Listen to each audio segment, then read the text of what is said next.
Hello and welcome to this week's episode of Engineer Your Energy. I'm Caroline Milton, owner of Milton Coaching Collective, where we help individuals and organizations build better toolkits for preventing burnout. We're invested in the success of businesses and we care about the fulfillment of individuals. And we believe that when we really focus on preventing burnout, we can achieve both of these things.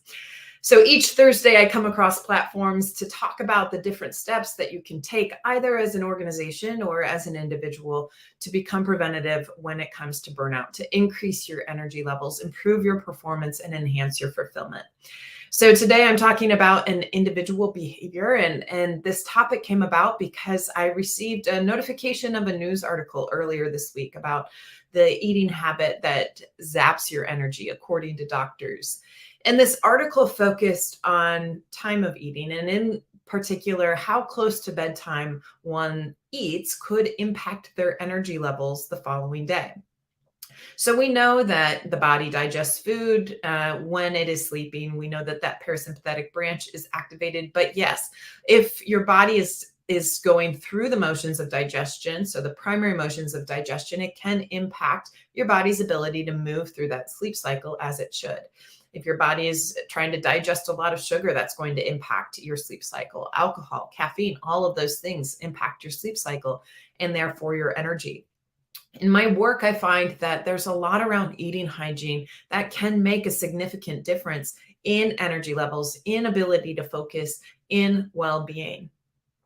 You see, when I was introduced to the world of work, right? So my first corporate experience, I worked for a biomedical manufacturing organization, and I worked on the manufacturing floor for my first internship. The culture of work at this organization was such that employees wanted to leave work at 3 p.m. versus the 3:30 time.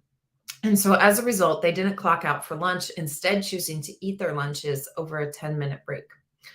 Now, I learned this pattern of behavior as an 18, 19-year-old. Okay, eat my lunch as quickly as possible and get back to work. And over time in my career, that pattern became one where I didn't even take a break to eat. I would eat with one hand while I was updating reports or signing timesheets with the other hand.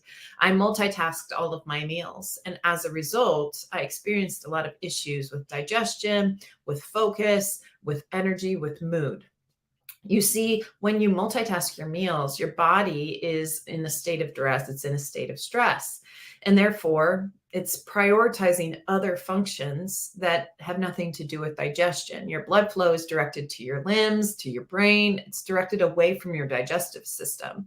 But your blood is what carries nutrients out to your cells to perform the functions of energy metabolism, to help support your cognitive function, to help improve your immune system function. And so as a result, if we're multitasking our meals or if we're eating too quickly and simulating that stress response, then our body is going to experience that diminished nutrient absorption. So we could eat the healthiest meal that we could possibly think of. And yet we're not getting that maximum nutrient quality from the meal because our body can't properly absorb all of the nutrients. This can sometimes lead to digestive duress, either slowed down digestion or increased digestion, both of which cause a lot of discomfort, the lack of focus because you're distracted by the way your body feels. Maybe you have to make more urgent trips to the restroom. So all of these things are impacting your ability to work well. Not only that, but oftentimes when we eat really quickly, which Americans tend to eat pretty quickly, we're not chewing our food efficiently. So our teeth mash our food. That initiates the process of nutrient absorption in the mouth. Your body has this incredible digestive system, and it begins with your teeth and your tongue, your salivary enzymes in your mouth. Your teeth are mashing that food and breaking it down.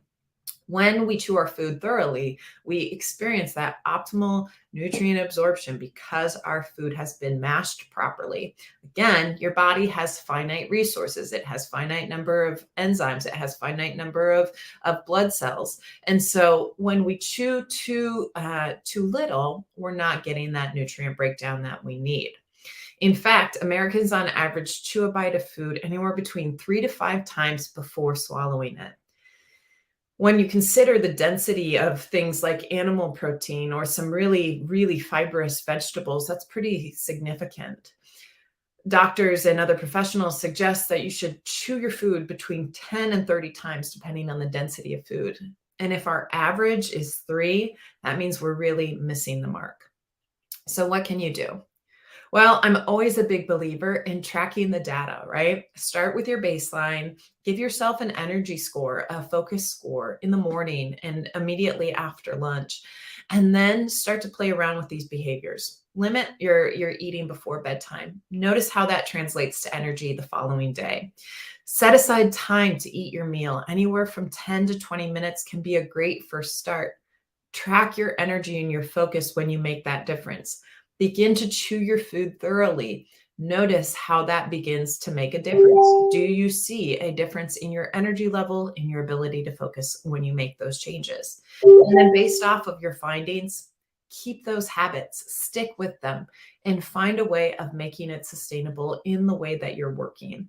I know it feels like you need to multitask that meal, but I promise you, you will get more work done when you set aside those 15 minutes and then resume your working afterwards. So that's it for this week's episode of Engineer Your Energy. If you'd like to learn more about the services we offer coaching, consulting, and training services for individuals and for teams.